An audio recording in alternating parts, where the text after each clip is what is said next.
Fast Forward Productions. The women are speaking. Hello and welcome back to The Unfiltered Entrepreneur. I'm your host, Ashley Pollard. And it's really funny because if you're watching us on YouTube, I am as unfiltered as it comes today because your girl is working in her PJs. But I also have to intro one of my favorite people in all of entrepreneurship that I have met. Hannah is just a powerhouse, but she's one of the kindest women that I've met and so driven. We have very similar trajectories in our business where we've done group programs and we've had masterminds that we've ran and master classes. We also run agencies, but we also have physical product and multiple businesses. So it's really interesting for us to chat because we both own 4 businesses. We both have separate entities that we're parts of. And we have differing yet similar opinions on things that allow us to lend our insight to the growth of different businesses in different ways. I'm really excited for you to hear our conversation because it's impactful at every turn. I mean, this whole thing is just going to be nuggets of wisdom to come back to. It's truly such a great episode. And like I said, with one of my favorite people. So if you're watching on YouTube, you are seeing me unfiltered as I am right now, and you're about to see me looking real cute in about 2 seconds. Let's dive into the episode of Hannah Nieves. Let's go.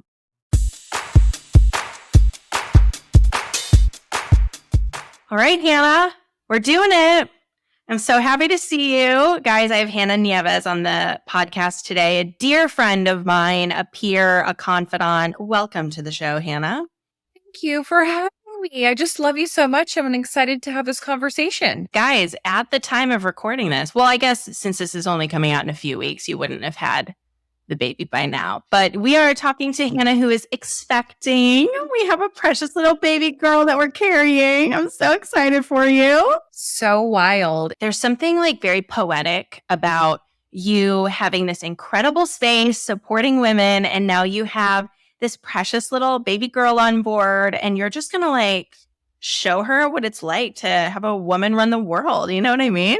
I love that. And it's so cool to see as well, just like the outpouring of love and support. I remember I was so nervous when I posted the post of being pregnant and the amount of support from women who are like, this is so incredible. We just like love her already. It was a feeling that I can't describe. Yeah. And you've been having a good pregnancy, it seems. And I've obviously never been pregnant. I don't have any kids. What kind of fears do you have around like pregnancy? Like, you know what I mean? Like, not like it's happening anytime soon. I'm not trying. Like, don't take that universe as a request. Like, what has it been like? Like, what adjustments are we making? What are we learning about ourselves as a business owner? Oh, so many things. So I'll just rewind to about a year ago, my journey to motherhood. And for anyone listening to this, it might be like in the thick of things, or you might be trying, or might have miscarriage. I had miscarriage and infertility issues. So my journey wasn't easy to begin with about a year ago. And that kind of like sparked everything. And when I think about it, my husband and I recently bought a 160-acre farm. That didn't actually start until I went through the miscarriage because we realized what actually was important. So fast forward 6 months later, here we are, found out I was pregnant, and it changed everything. So at the time I hired my CMO and I was thinking about, okay, we have a runway of 8 to 9-ish months here of making sure that everything is streamlined. And I think like the beautiful thing, and everyone always says this, is like when, you have a baby, it's going to accelerate things. It's going to accelerate growth. And it really is so true. And I'm feeling it right now too in the most beautiful way. But there's been a lot of preparation because when you're running multiple businesses and you're pregnant too, I mean, obviously the biggest thing is you have to maintain your stress levels. That is like absolutely number one. There's just like no question, like you have to physically maintain your stress levels. So I had to go through an evaluation of like, what am I keeping? What am I letting go? And what feels good? And I think the beauty of having a kid is now like the people pleasing tendency, it's gone already. It's gone at this point. And if anything, it's also like motivated me even more. But we've done so much in terms of prep work for mat leave. We gave ourselves 6 months, audited our operations and sales and said, these things have to change. Here's a rollout plan. And we're doing it. We're in the thick of it right now. But I know it's going to pay off in December when she gets here. I'm so excited for you. And we talked a little bit about like what stays, what goes, running multiple businesses. I really want to spend our time today talking about running multiple businesses. But in a state of change, what for you fell by the wayside? What said, we're not doing that anymore? That goes, that doesn't stay. we're not keeping that around.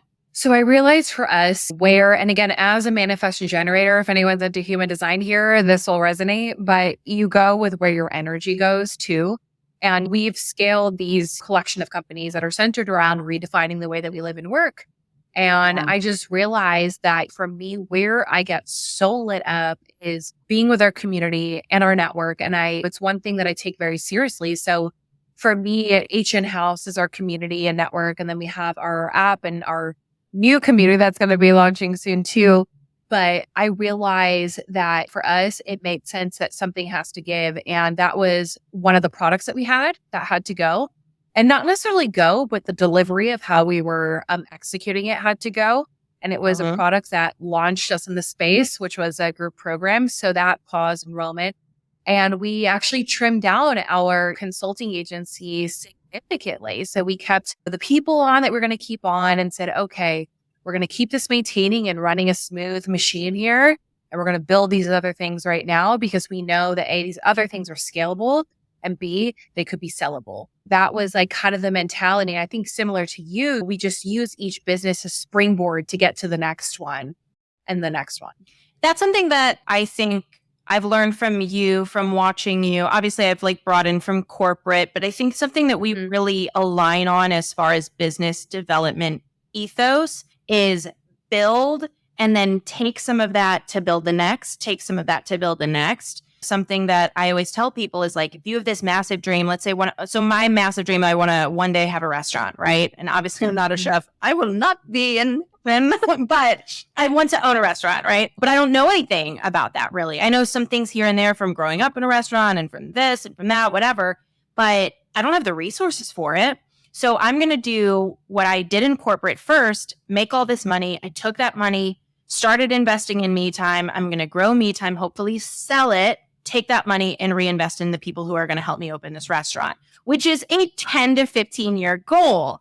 But you, Hannah, are kind of doing something similar where you grew something, took those profits, reinvested in your next idea, took those profits, reinvested in the next idea. I want to hear it from your perspective as someone who's also doing that in your business. How has that been successful for you? And what kind of things have really helped you find success along the way with this kind of, like, to your point, of kind of springboard mentality or strategy? What has really worked for you? I think the number one thing that was coming up when you were just saying that is being humble. I'm just going to be honest. Being humble in the way that you live. And I joke about this, but this is so serious. When we first hit 7 figures in revenue, I was driving my husband's 2015 Honda CRZ. It was basically like a smart car, if you can imagine. It was so funny because you just would never know. But I was similar to you, when you're just like obsessed, you're just so excited. You're like, I don't care what I'm wearing, my Target sweatpants from 3 days ago that I haven't washed. Like, we're just like doing it. So that was like the mentality that I had. And I think for a lot of entrepreneurs, they rush into,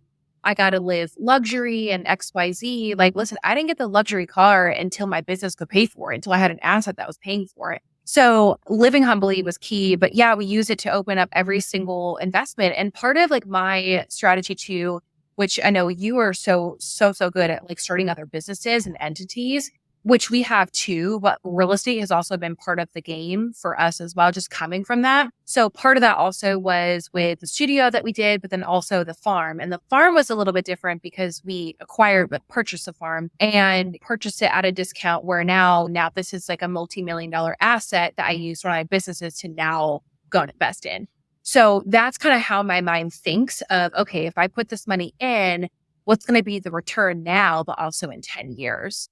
So that's how we've made every move so far. And I think the other thing I'll just also say is when you're thinking about springboarding, it definitely takes an advanced, skilled entrepreneur to be able to do that. But also like the mindset is everything though. Like I have no doubt, even if we do fail, I'll learn something along the way. Right. I'm like, but I have to do it. You also have to be so dedicated to the payoff, as far away as it might be. And to me, I don't see any of it as a risk. Like for me time, I've worked in product-based businesses, but I've never worked outside of fashion and I've never built a business to sell. So there is a ton of risk involved. There's also inventory risk.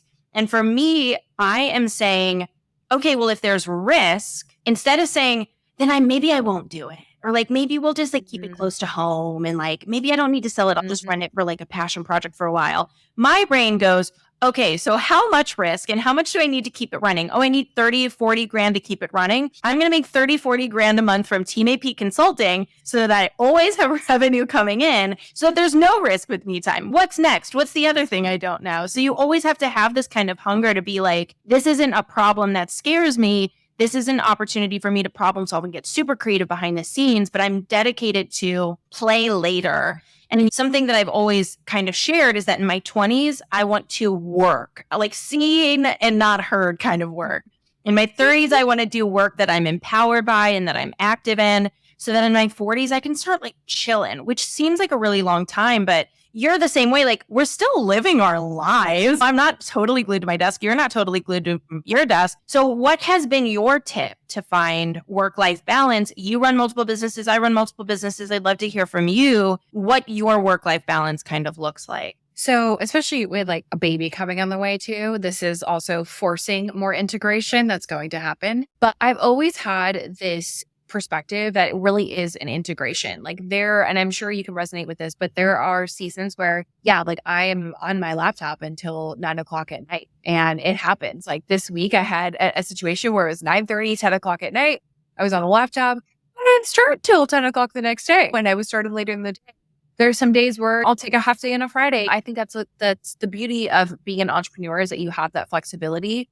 But I think too, from an integration perspective, my non-negotiables are going outside at least once a day. Like I have to go outside, which is why I moved to a farm. So one of my things is either in the morning or in the afternoon. Like I always go for a walk on the farm and I'll go see the animals. And it's literally my de-stressor of the day because I get my steps. I can see my donkey and just have the best time. I'm dying to get to the farm, by the way, Hannah. You have to come. Our Airbnbs can be done in October, but I think it's finding those things for yourself. Like for some clients and even just friends of mine too, it's having that movement, going to CrossFit, going to whatever it is that you like to do. For me, it's being outside with nature with no phone, no connection to anything. And that makes me so happy. Mm-hmm. So that's a big one too. And I talk about this as well. If anyone here that's listening maybe has a partner of some capacity, having really clear boundaries on your work and social media and your phone when it comes to your relationship. I've been with my husband for 12 years now, or going on 12 years now, and we've set some pretty strict boundaries in place, but I think it's been so helpful during the process too, because marriage and entrepreneurship, that is like a whole other episode on its own. Yeah, I mean, I'm sure. But I've never been married, so I can't speak to it. And I think it's important to kind of know how entrepreneurship affects the people in your life and how it comes through. Because like I said, I don't have a partner or anything like that, but I spend so much time with my family and I spend so much time with my nephew. And my nephew started doing this thing where he was saying like, oh, I'm Ashley, like gesturing like he's on his phone. And so I'm like, oh, okay. So now we have a rule. I have an internal rule, no phones around little man, because I want him to know me present with him. And I think for everything, we have to make sure that we're like really balancing things. And so for you with this Hudson farm, how long has that been around now? Like you told the public about it, what, 5 months ago? No, we actually moved in June of this year. Oh my God. Wow. It feels like so much longer. Yeah. I mean, we were under contract as of January, February of this year. So it was a very long sales process. We just moved in. I love it. Okay. So you have this new venture, right? I'm sure you get this question. I get it all the time. How do you run 4 businesses? How do you run 4 businesses? And my answer is typically, I'm going to ask you what your answer is here in a second. I'm going to think on it. But my answer is typically, I'm never running all of them at once. One is typically on autopilot. One is typically ran by someone else. One is typically one that I can pick up and drop whenever I need to. So I'm wondering for you, like, do you get that question all the time? I'm sure you do. But if so, what's your answer? It's the same exact thing. Like, for example, when I think of my studio, I don't run it because I do play a role in it. But as far as like the day-to-day operations of the sales, the social media, the marketing, the implementation and things like that, and even just going there to meet with clients and customers, that is not me. That is someone else at this point. Certain products and certain companies with H&H House, obviously I'm more involved with the community and the masterminds and things like that. But yeah, it just depends. And with the farm, for example, people ask me like, are you a farmer? Like, why did you buy a farm? And look, for so many reasons, but outside of this is an entity that now has like 10 different revenue streams now. Sure. And for a lot of them, like I don't really need to be involved. We're Yeah. just a landlord at Yeah. this point. So again, it's just also figuring out like what type of assets do you want to also invest in? Because building a business is going to take a lot more time and energy. And for some people listening here, they might be like, yeah, I have the money, but I don't want to start a business from scratch. Okay, so go buy a business instead. You can do that. That's another strategy. So I think you just have to find what strategy works best for you. And I think that what I know is a part of this that maybe is like implied to someone like you and I, but is just so far-fetched or so different for people who aren't familiar with this concept is there's also a level. I joke with people will say to me, you're good at everything you do. And I joke with them and I say, I don't do things I'm not good at. And so I think there's also a part of like, what are you obsessed with? What do you want to learn more about? What is inspiring to you? What are your interests, your passions? Yours are real estate. Now is this farm part of it, right? Yours is the community you're building, the future that you have, the app that I know you're working on and is underway. There has to be a level of like, could you consume a lot of information about this? Could you read about it? You don't have to actively do it. You have to know who to hire, but you have to have like a genuine love for it. I think it's the biggest thing, right? Because if you're just going into something just for the money, you're going to be so disappointed because once you see how much work is involved in that too, it's just, you're not going to be happy. And I love that you said that too. It's like only doing the things that also you're good at. And of course, like when you're in like the scaling and startup mode of business, you're going to wear a lot of hats. But like, even for me now, like with our CMO, we think alike, but she's a complete opposite from me. I'm up in the clouds. I am up in like vision planning. I can ideate and create products left and right. Well, if you ask me to get really deep in like these like micro details, even for Marina on my team, like I'll bring a vision to her and she'll be like, okay, well, have you thought about XYZ? And I'm like, actually, no, I haven't, because that's why you're here, because my brain can't think like that. I just see visually the end goal. So I love that you said like hiring the right people that have the complementary skill sets, because I'm a firm believer, like I don't want to hire people just like me. What's interesting, hiring people just like you. There is something, maybe I don't think I've told you this, but there is something about you, Hannah, that I've been hiding for a year. And it has to do with the lesson in positioning. So we're going to shift a little bit and we're going to talk about positioning yourself. Because when I entered into the online space, you were somebody who had a pretty established brand. The people in your space definitely looked up to you and they were loyal. I really loved the way that you were speaking. It felt very genuine. It felt very business focused, where I was noticing a lot of noise around kind of like the verbiage that we hear all the time that does it really mean anything? Does it not? You were really cutting through the fluff and really talking about tangible business. I was the respect level I had for you and still have for you, because I love you to death, but was just astronomically through the roof. And what's funny is that when I started, I had a lot of friends also starting at the same time. I promise the story is going somewhere. But I had a lot of friends starting at the same time, and they were doing this thing where they were saying, oh my God, I'm obsessed with this person. I desperately want to hire her. It would be my dream to hire her, to work with her. Oh my God, I love this person. I desperately want to hire her and work with her. And I kind of felt like that immediately with you, where I was like, this is the person I want to hire and work with. But then I took a beat and I said, no, this is someone I want to be friends with. This is someone I want as a peer, as a side-by-side person. Like I could see myself next to her. And so what I did was I would do little things to kind of get your attention. And totally strategically, where I would say like, here are people that I follow, like so-and-so, so-and-so, so-and-so, so that you would like share me on your stories.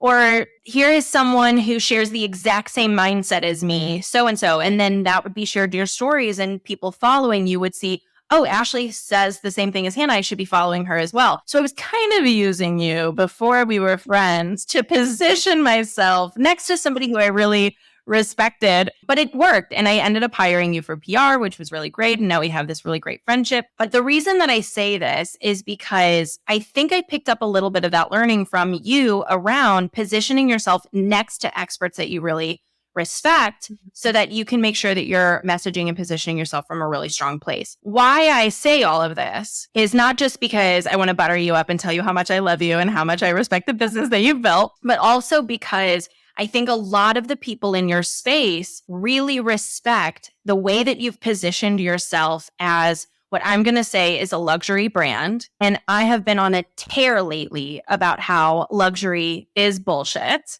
And you are someone who I think truly exemplifies what a luxury brand could look like without blatantly calling it out. And so the reason I tell that story is to segue into this conversation about luxury and luxury businesses and positioning, because you really have positioned yourself as a really positively luxurious brand. And I want to hear from you, like, do you agree with that word and like feeling like a luxury brand? Because I would identify you as a luxury brand. And I would also ask, what do you think you've done to position yourself as a luxury brand in a way that isn't like obviously calling it out?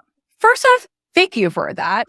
I feel like when it comes to positioning, especially you and I both know, like over the last few years, like these words have been thrown around just so much, luxury and premium. And there's so many buzzwords. And when I think of luxury, I think, well, for a lot of people, when they think of luxury, they think of luxury products, whether it's like the Hermes or Louis Vuitton, whatever it is. And at least for our brands, I look at luxury as more of like the sensory experience. It's not just the price, but it's also, okay, like what does your brand look like? What does it feel like? How do you I love, for example, like going into like the Ritz-Carlton and looking at their service and like how do I apply that to our business? And like, that's how I've always looked at things and how I built my businesses. When we created our team, Best Servings Basics, I want to be the Ritz-Carlton of the industry. And it's not just that I want to be the most expensive offering out there. That's not it. That's not it at all.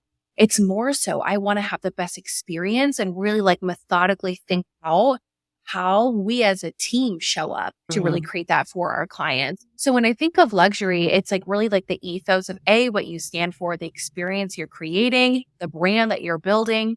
And I kind of say like we're an understated luxury in a way where, yes, like we love the finer things in life, but that's also life itself. And it's not just like the physical car, handbag, things like that. It's truly, to me, what's a luxury is that intersection of life and business. And that, like, living on a farm, although yes, we're living on a farm with cows and horses, like, to me, this is the biggest luxury in the world that I could have created for myself. Yeah. And why I like the way that you clearly showcase yourself as such a prestigious space in the online world, or even in business generally, to be honest, is because you don't see jets, you don't see champagne, you don't see Louis Vuitton. All of those things are perfectly fine, but you were creative and found a way to showcase like white glove service without specifically saying we are an XYZ kind of business. You showcased results. You took such care of the brand. You took such care of the aesthetics and the hand-holding that your team provides and that I've experienced as a client with you. And there's something to be said about letting what happens behind the scenes emanate through with a tangible feel on the other side versus just telling people, hey, like, oh my God, it's so much fun back here. It's like, let's just have a lot of fun and it's going to show. And I feel like that's the difference between what you do is that you really are like, back here is a luxury ran business. And we don't have to tell you it is because you're going to feel it. Yeah. And I think that's the biggest piece. I've heard from clients of people on the internet in our community sharing how there's been a lot of people over the last few years who they have these beautiful brands online that might exude that luxury look or feel or whatever it is. But then when they actually experience it, they're like, oh, whoa, this was like almost like a bait and switch situation. To me, like that's like the ultimate failure. Like I would be devastated if I had a situation like that. And that's why I'm so intentional with everything that we do, because it's not just about the sales that are coming in, right? It's like the experience that people have and that we're just so methodically planning that out all the time. And I think when we think about client experience, we think it's like the one and done situation. It's literally a project that I think the team and I work on almost every single quarter, some type of evaluation. Yeah.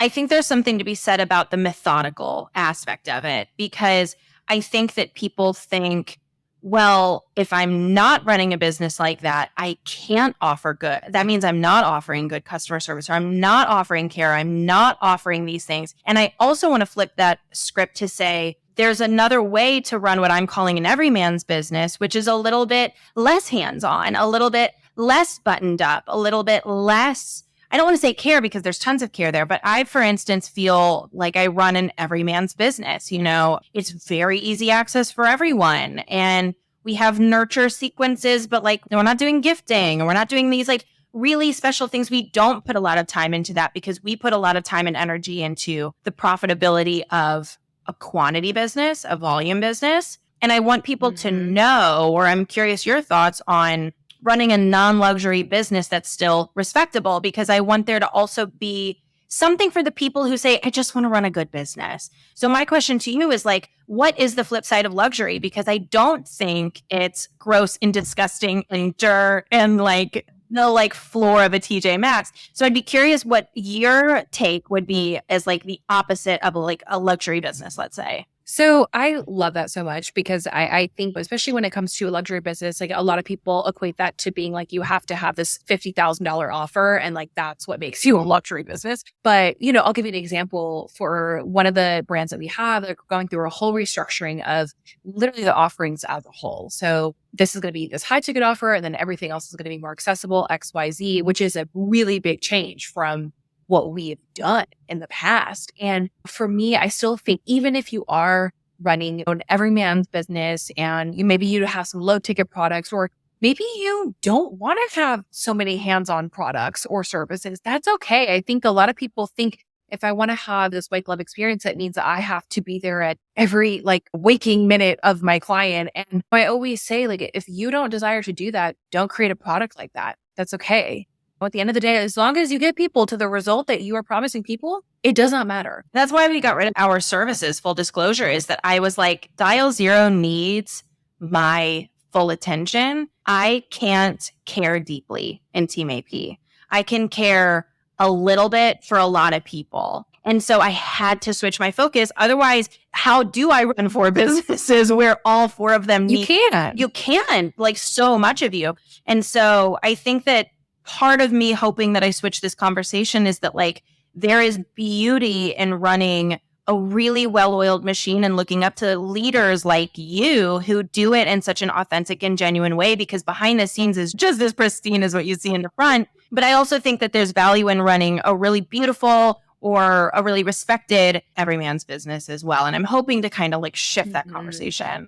I think there's also like future forecasting here, though. I think that's definitely a conversation for a lot of people in 2024, especially for the people that are listening to this that maybe run multi-dimensional businesses like we do too. You are going to have to let go of something at some point, or you're going to have to restructure at some point as you grow, because you just cannot be there for every single thing.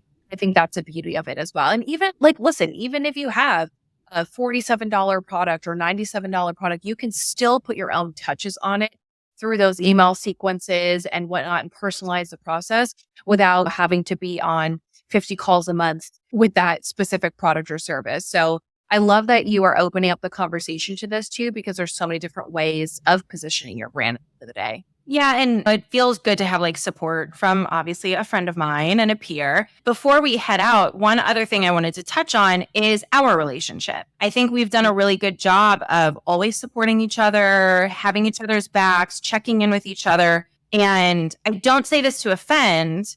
I say this because it's an interesting point. Someone was like, "Are you friends with Hannah?" And I was like, "I'm friends with Hannah, but Hannah's a peer. Like, I'm not calling you because like, oh my God, like my mom just said the most annoying thing. Or like, oh my gosh, like I'm going on a date. Like, what should I wear?" To me, that's a friend. And I think that people are losing this skill of understanding a peer, which is like, I care about you so deeply. I want to see you win. I want to keep in touch with you. You mean so much to me. And there is a difference between a peer-to-peer relationship and like a close friend and a colleague, because I wouldn't say we're colleagues either. I think we're closer than that. So for people out there who maybe want to network and create more like peer-to-peer relationships, what are some things that maybe like you and I have done to make sure that we maintain that relationship? Because we do have a closeness. I would say the biggest thing, and this is just goes to you and so many other of my peer-to-peer relationships, is like I will just text you or Voxer you and just randomly like, hey, what's up? I don't know what you're doing, but I just want to say hi. And I think that's just something that I've just always done. For me personally, though, it's not really a strategic thing. It's more of like an intuitive thing. And half the time when I'm doing that, usually something's happening on the back end that like it's going to come out anyway. For me, I'm a giver and I'm never looking at it, well, what can I get from this person specifically? And I think that's always shown up in the people that I've made relationships with and connections and things like that, which is why I feel like I also have a very strong relationship to you and so many other people where, if I needed you for something, be like, hey, like, can you come to New York in like 2 months to support me in this thing? Like you would say yes. And I would do the same thing for you. And I think that's like the difference too, is that I think a lot of people, when they think of like networking, first off, so many entrepreneurs are living on an island right now. And it's something that I wish like more people can just talk about because people think that you could just keep growing your business by yourself. Like you need the support around you. Absolutely. Not saying you have to go and invest in a $50,000 mastermind. I'm not saying that, but you need support around you and peers around you. And I think also looking at it from the perspective of you can have peers and not have this relationship where I need this. I'm going to give you this. Like, it can just be, hey, I'm here to support you, whatever you need. Yeah, there's a basis of like, we're friends. So like, I'm not trying to like act like we're not, like, we're friends. Yeah, not trying to be an asshole here. But I think that like caring genuinely for someone else's business has to be part of it. It is just different than like me having a girlfriend who's a teacher. We get each other differently. And to your point, I had somebody who I was really trying to create a strong peer-to-peer relationship with. And I said, hey, you should be getting involved in this event that I'm doing. I'd love to have you there. And she was like, great, I'll send over a proposal and a contract for, I don't know, it wasn't even a proposal or a contract. She was like, yes, let me know your budget for this, this, and this. It was so like buttoned up and official. And I was like, girl, I'm trying to like get down and dirty, like get you involved in this, like brainstorm it out with you. I also think that there's a little bit missing in the tact of like being girlfriends. And supporting one another too. I think at the end of the day, like some of my really good friends who have spoken at my own retreats, including you, came from being connected either on social media or being in masterminds and things like that. I mean, it's built so many great relationships too, where I do call them a friend. When I was going through the miscarriage, like you were there for me in like one of the deepest, like darkest times of my life. Like same thing with another friend of mine where I was staying at her guest house in California, like when I found out I was having a miscarriage. And that was someone who I met in a mastermind with who became a really good peer and friend. And you never know who you're going to meet, but I agree with you. It's just like you have to be there for that person. And I love you so much. I just want to tell you that. Yeah, I love you so much.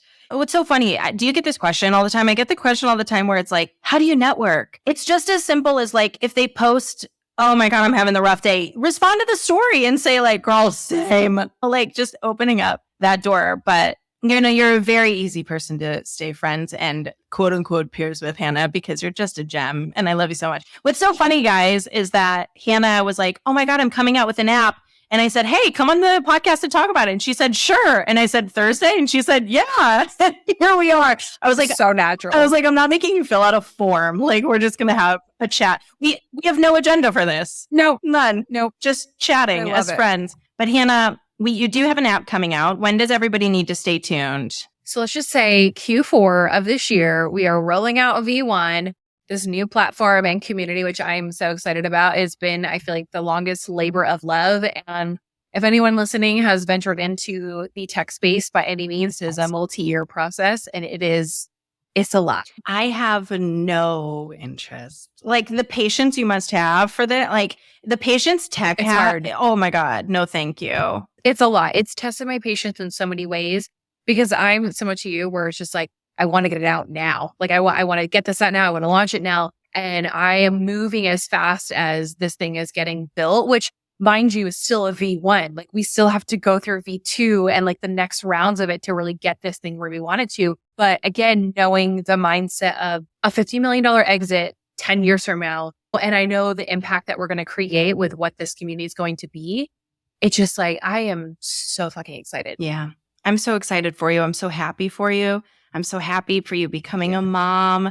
I'm so happy with you the farm. Like I'm like tearing up. I have to come out and see the farm. I want to be one of the first ones booking that Airbnb. Like I'm out there. How many people does it sleep? Can I like bring friends or like am I making solo trip out of it? It's a 4-bedroom house. You got a whole backyard. We're doing team retreats up there, guys. Like let's go. I'm in. Beautiful. I love it. Well, Hannah, I've overstayed my welcome with you. Thank you so much for doing this. Thank you for doing this so last minute and for being so generous with what you share, especially with your community. Where can people fall in love with you? Instagram is where it's at. So at Hannah M. Nieves. And you can also check out our podcast, the HN House podcast. We have so many free resources, but shoot me a DM. I'll probably voice memo you back. Thank you again for doing this. It's good to see you. Same here. We will see you guys on the next episode of The Unfiltered Entrepreneur. See you next time.